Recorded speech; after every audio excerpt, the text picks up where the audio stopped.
Team A டீம்ல இருந்து வெளியே வர வேண்டிய நேரம் இன்னைக்கு நமக்கு எல்லாருக்குமே வந்துருச்சு. இன்னைக்கு மக்கள் எந்த புதிய கட்சியா, நீங்க என்ன கொள்கையை வச்சிருக்கீங்க, எங்களுக்கு என்ன செய்ய போறீங்க சொல்லுங்க அப்படின்னு. அது நடிகர் விஜய் அவர்களாக இருக்கட்டும், பாரதிய ஜனதா கட்சி அதிமுக கூட்டணியாக இருக்கட்டும், திராவிட முன்னேற்ற கழகம் தலைமையிலான கூட்டணியாக இருக்கட்டும், நீங்க எது பார்த்தாலும் கூட மக்கள் இன்னைக்கு எதிர்பார்ப்பது புதுசா என்ன பண்ண போறீங்க, எங்களுக்கு என்ன சொல்லுங்க. அதை நோக்கித்தான் போக வேண்டுமோ தவிர திருமாவளவன் அவர்கள் சொன்னது போற பி டீம் ஏ டீம் மக்களை குழப்புகின்ற வேலையில ஏன் இருக்கணும். இன்னைக்கு முதலமைச்சர் அவர்கள் 4 வருஷம் ஆச்சு, ரிப்போர்ட் கார்டு கொடுத்தாரா? நாங்க 11 ஆண்டுகள் முடிச்சு ரிப்போர்ட் கார்டு கொடுக்கிறோம்.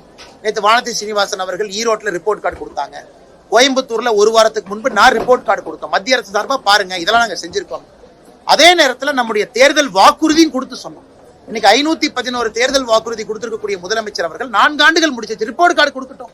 எத்தனை முடிச்சிருக்கேன், வாக்குறுதி 1, வாக்குறுதி 5, வாக்குறுதி 9 சொல்லட்டும். அதை விட்டு B team A team election நேரத்துல பேசினாங்கன்னா மக்கள் என்ன நினைப்பாங்க? ஓ, அப்ப நீங்க வேலையே செய்யல, மக்களை குழப்புவதற்காக இன்னும் நீங்க பி டீம் ஏ டீம் பேசுறீங்கன்னு மக்கள் நினைப்பாங்க.